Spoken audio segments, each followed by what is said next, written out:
Hello students.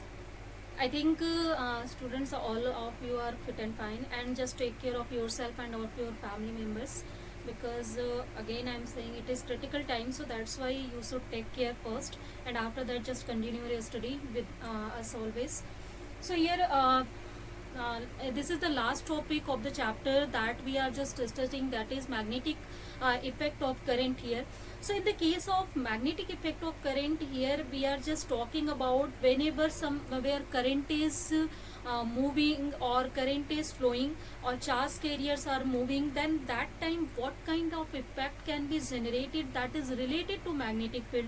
Means we have seen moving charges or current can induce some magnetic field that can produce magnetic field. Second thing, we have seen whenever we will put that kind of moving charge or current in magnetic field, then it is experiencing some kind of force. Its applications we have seen, and also we have seen if we will put some conductor in which current is flowing, then that time it will also experience a force, and that force can deflect the current carrying coil or conductor there.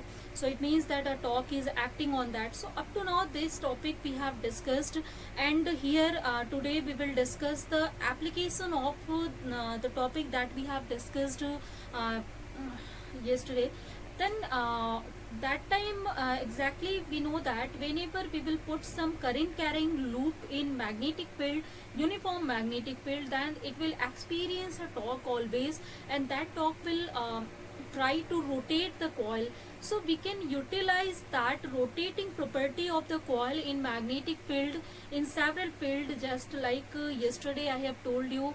We can utilize this property to make some AC generator, motors, and one more thing here that we will discuss in this chapter, that is galvanometer. So later as I told you, the latter two things we will discuss in electromagnetic induction, because we need that topic to explain their principle, their theory, their working there. Clear? So here let's see the application of torque that is experienced by any current carrying loop when we will put it into the magnetic field. So its principle, we can utilize it to make some kind of device that can use to detect current in the circuit. So simple galvanometer is a device that can detect whether there is current in the circuit that is flowing or not. So as you know that whenever current carrying coil you will put in magnetic field, that time it will deflect. So or simple you can say the coil will rotate. So we can utilize this property. Here we are using a magnet.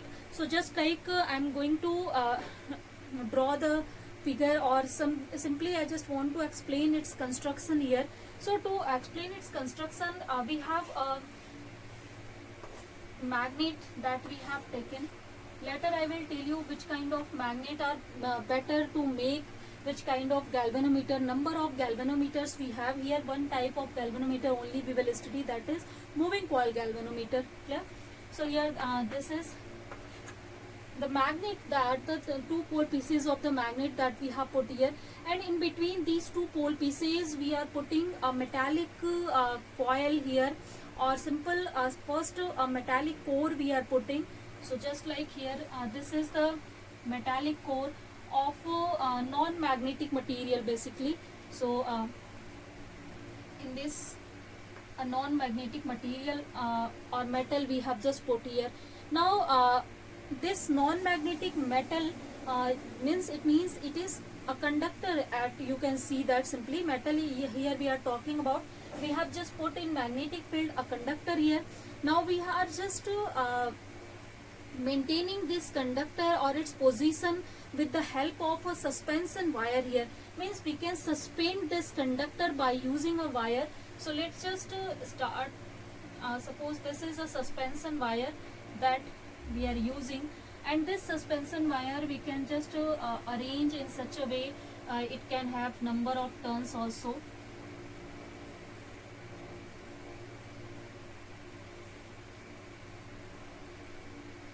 So some kind of simple coiling, wounding of the wire around this metallic core we can do here, and in this wire some I current is flowing through it.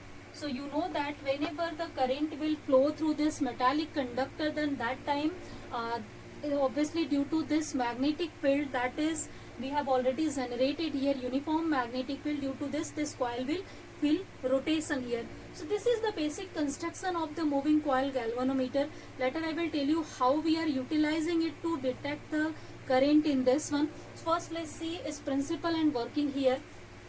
So here this one we are just connecting it with some metallic spring here. I think it is not showing in figure.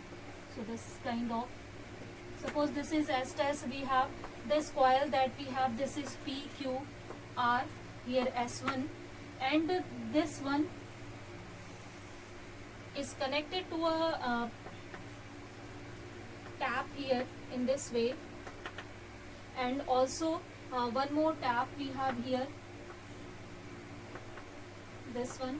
Suppose this is our T2, so this wire we have connected here now, and all this whole of the construction we can just enclosed in with a case, the plastic case you can utilize, or any kind of case. This whole instrument we have just kept in that.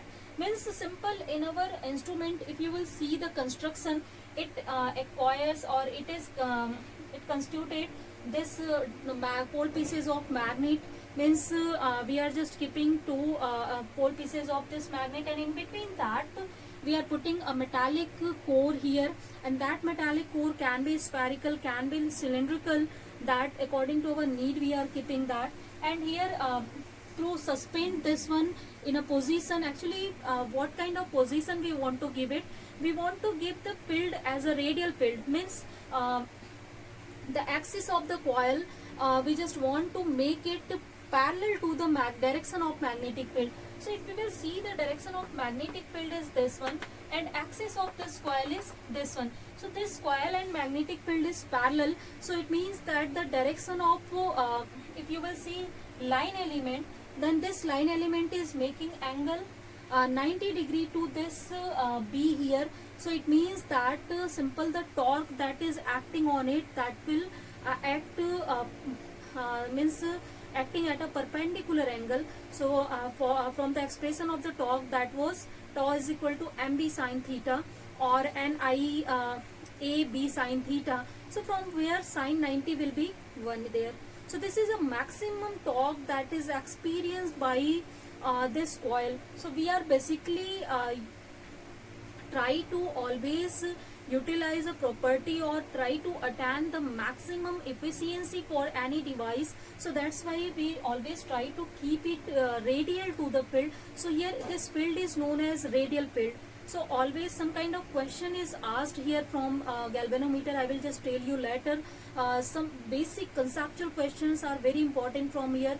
This kind of device can be asked in case study based problems, and some kind of 1 marks problem. So and also it is very important for the practical or experimental observations also. So you have to just first keep the knowledge to how to utilize it, which kind of principle and working are applying here. So here as 2 taps we are seeing here, and also this whole of the device is pivoted at this kind of 2 ends here.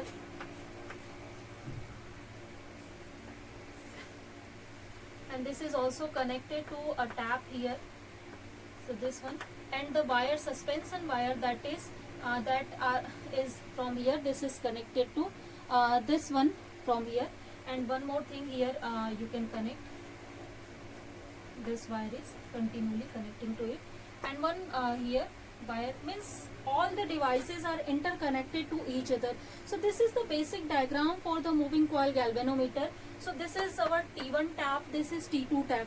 This is actually 2 connections that we can give to the galvanometer, and by using here means you can connect the positive and negative terminal of the battery here, or so that a current can flow through these wires using this suspension wire. Clear? So if in this suspension wire some current will flow, I current will flow, then as here B magnetic field is present already at 90 degree angle to the current element here, then this coil will feel a torque here that is equal to mb, or you can say NIAB. If a number of turns here that is you are seeing, that is capital N, I current is flowing, then torque that is experienced by it, that is I and A into B, because theta is 90 degree. So if this coil is facing this torque here, then due to this torque this will try to rotate the coil here. So and whenever the coil will rotate, then that time we can just see whether the current is flowing. It means that exactly what I just want to say here. Whenever current is present in the circuit, means you have connected your circuit, you have connected a galvanometer there, and you just want to detect whether the current is flowing or not. So whenever current will flow, then that time it will experience a torque, and due to that torque the needle, we have just connected a needle to this one. So here in this way a needle that is magnetic needle, or simple this wire is connected to a needle. So that needle will deflect, or that will rotate on either side. So some kind of, in simple way if you will see, so this kind of galvanometer here we have either this side some of the readings are mentioned. So this is a needle that is situated at 0 here.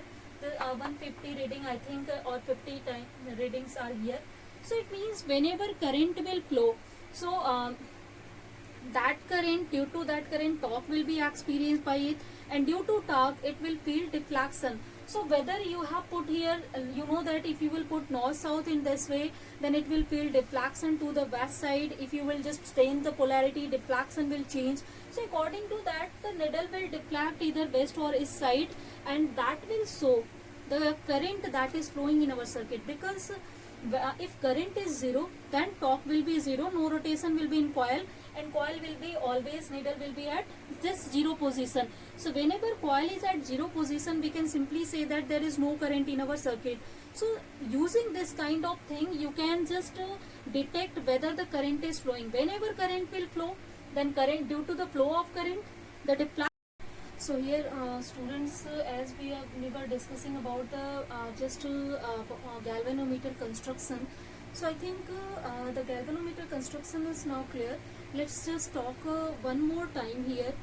We have two pole pieces, we have a core here, and this is metallic non-magnetic core, and we are just suspending this core by using some bonding of the wire around it, and that wire is called suspension wire here.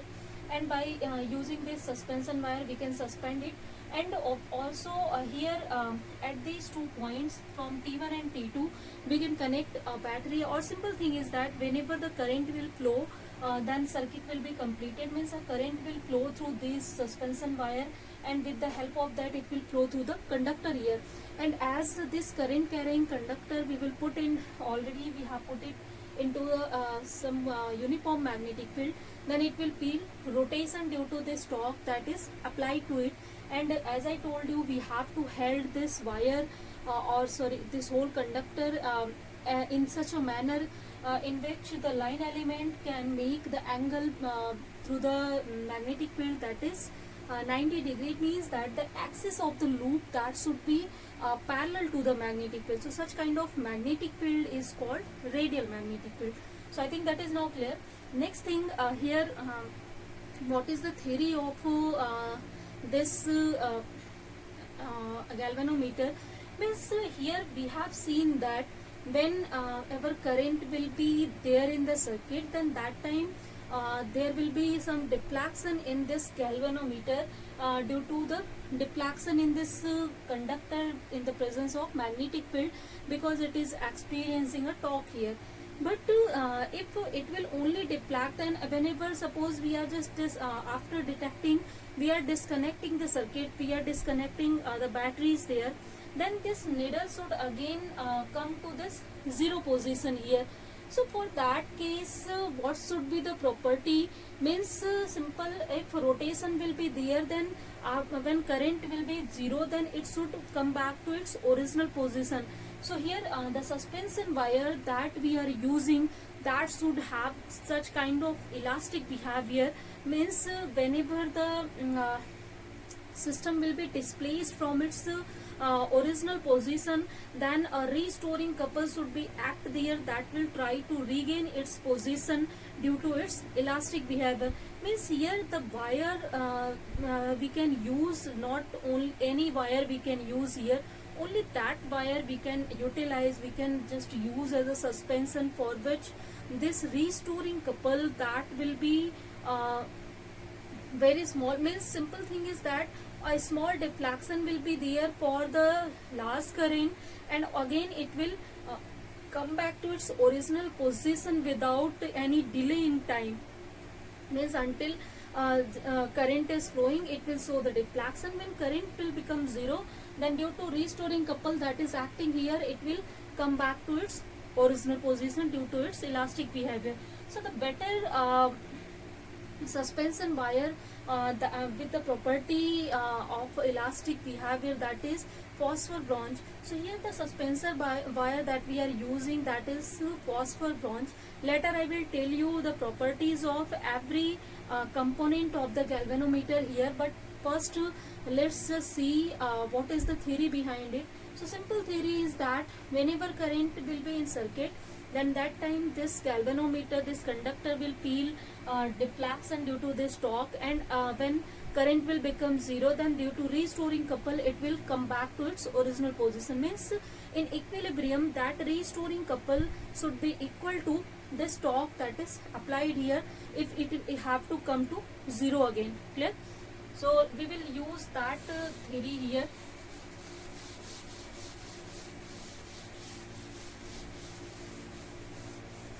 So for this case, as we know that the restoring couple, that is directly proportional to the displacement made in this one.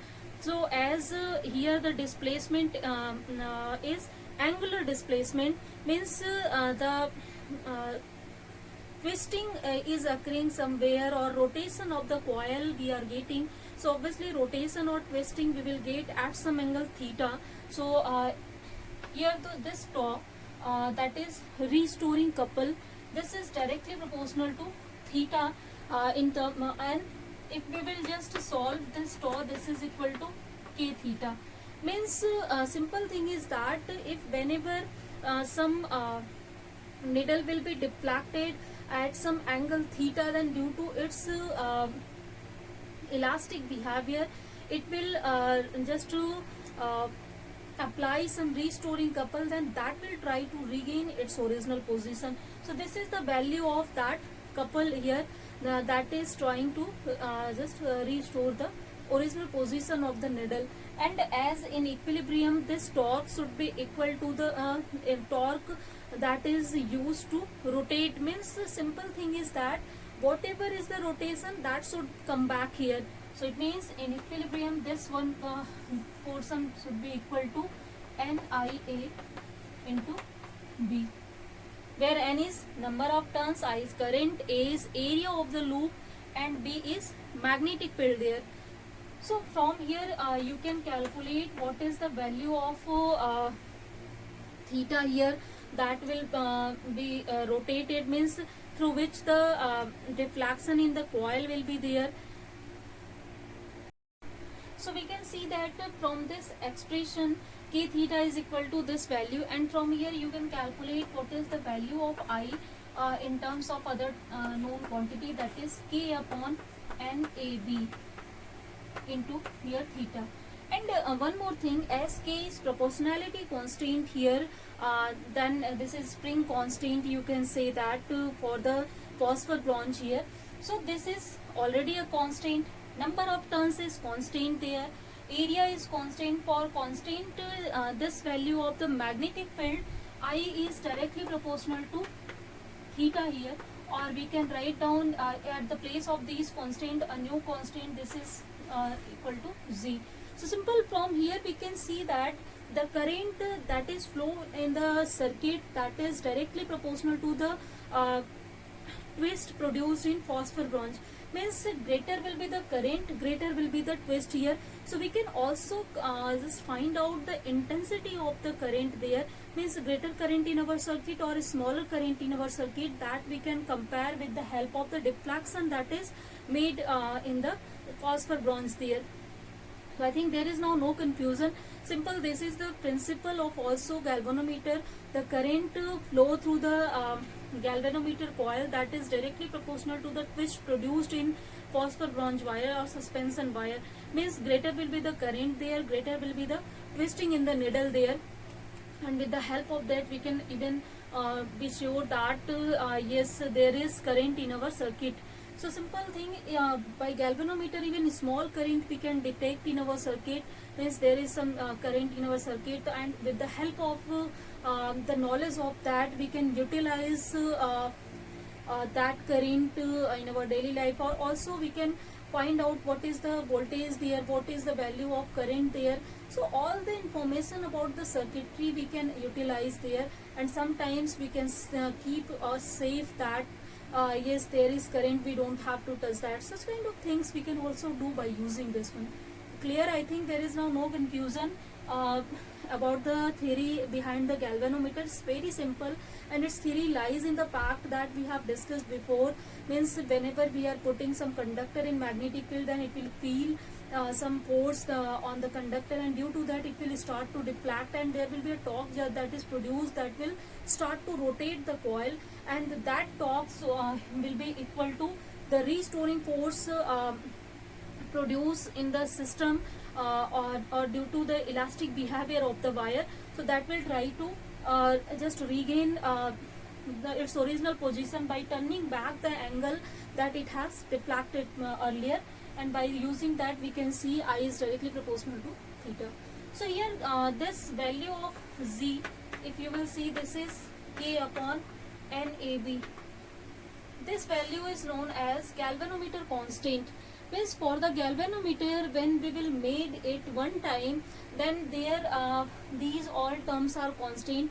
B is uniform magnetic field, A is area of the loop, N is number of turns, K is just spring constant. Means all these are constant for the galvanometer. Then that time we can only change the angle in that by using the current. So simple thing is that this kind of device we can simply utilize whenever we have to work with the current anywhere.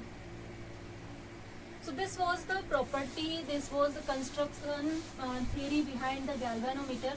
So I think students, that is now clear. And why it is called moving coil, then I think there is no need to explain it, because it is work on the movement on the coil. That's why we call it moving coil galvanometer. Now let's see some term that is related to galvanometer. After that we will also discuss here how can we convert galvanometer into ammeter and voltmeter. That is also very important thing here. We can also convert galvanometer to measure the exact value of current and voltage. Here with the help of galvanometer only we can detect the current here. Yes, in our circuit there is some current, but if you want to measure exact value of that, then you have to convert it into ammeter there, or if you want to measure the voltage, then you have to convert it into voltmeter. So we can also convert it into ammeter and voltmeter. So let's see how to convert it, but before that let's see some terms that are related to the galvanometer and that are very important term. So first term is here, that is deadbeat galvanometer. This is deadbeat galvanometer. So what is the deadbeat galvanometer? So this is such kind of galvanometer in which the position of zero that occurred by the suspension wire in no time. Means if current is flowing, then it will show the deflection, and when current suddenly stops and current becomes zero, without just lapsing any kind of time, it will come back to its original position. Means it is not going to waste any time. It will return to its original position in no time. It will not take any time to return back to its original position. So such kind of galvanometers are known as deadbeat galvanometer. So deadbeat galvanometer, how can you just achieve it, how can you make it? So you can achieve it by winding the coil on some metallic frame. Means like we were using some coil that was spherical or cylindrical, and simply we have just wounded some of the wires over here. But if we will use some metallic frame, in that frame we will fix it, and over that we will wind some wires. Then that time due to frame there, due to binding, some eddy currents will be generated. Later I will tell you in electromagnetic induction chapter what is eddy currents. So here some due to the production of eddy currents that oppose actually the flow of electric current in circuit, then due to that, if it will oppose, then obviously it will try to reduce the strength of the electric current, and if strength of electric current will be reduced, then due to that theta will also reduce. So simple, whenever the current will become zero, then due to damping produced by eddy currents, it will also.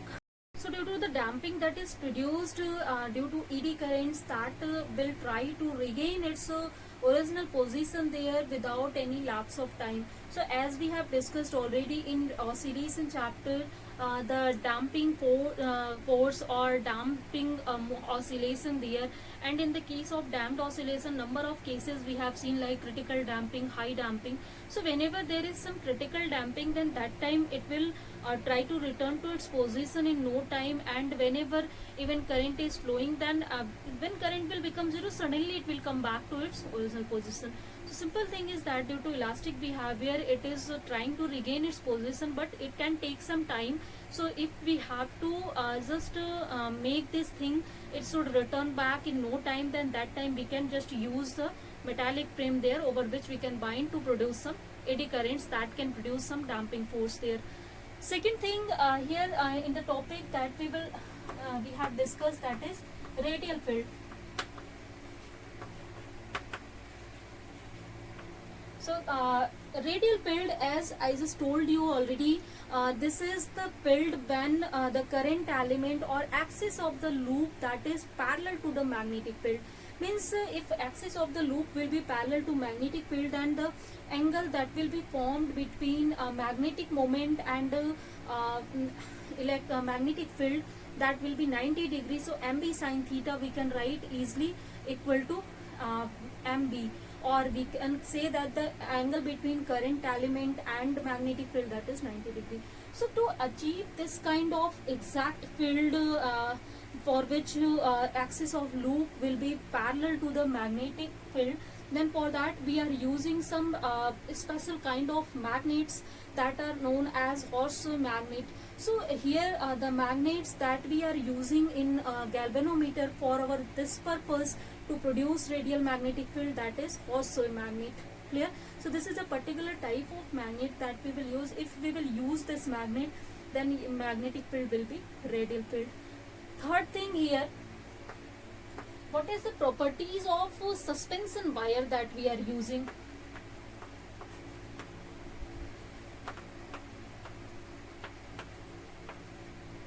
So in the case of suspension wire, as I told you, we are using a particular material here for that, and that is phosphor bronze. So why we are using only phosphor bronze? So reason behind it, that first thing is that phosphor bronze, I just told you, restoring couple per unit ion per unit area is small. For this means it can just show a large amount of current in the galvanometer. We can detect a large amount of current through it in galvanometer. Second, its property is that here it has high tensile strength. Means as we have just suspended some metallic core through it, then due to suspension that wire can break there. So we need such kind of wire whose metallic strength, tensile strength should be high. Means tensile strength means you can say that the modulus of rigidity that should be high here. means as force is acting on it, any deforming force is acting on it, but there should not be elongation in the wire, there should not be change in the shape of the wire or metallic coil or frame that we have used there to suspend with the suspension wire. So that's why we are using some kind of phosphor bronze for which tensile strength can be high, means a large amount of force or weight it can handle there. Clear? Next property is that it should have a high electric conductivity. Means simple thing is that here one more thing we needed, that is electrical conductivity, because this wire is used to produce flow the current through it. So as here current should be flow, and as it, if it will not be good conductor, then that time current will be reduced here. Even if a small current will be there, then if this metal will not be able to show that current or the behavior, conducting behavior to that current, then obviously the magnet will not deflect the coil and we cannot detect the current there. So it means that the wire that we are using, that should have high conductivity. Next factor here, the wire that we are using, that should have the low resistance, low coefficient of resistance that should have. It means that its behavior or its resistivity, that should not be changed with the temperature easily. So with the large change in temperature, its resistivity or resistance should be changed very small, so that the conductivity will be high here.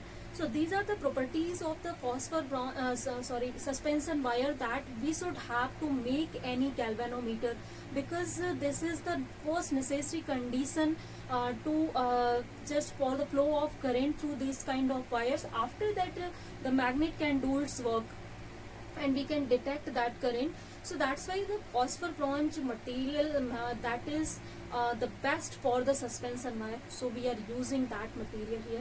So I think that is now clear. Next thing here, that is sensitivity of galvanometer. So sensitive means how small the quantity can be measured by any device. So as galvanometer can measure whatever the small device, its sensitivity will be very good. So in next class, students, we will talk about the sensitivity. We will talk about the sensitivity of ammeter and voltmeter. How can we convert galvanometer in ammeter and voltmeter? So for today, just to end our class here, I think about the galvanometer everything is clear. So thank you, students.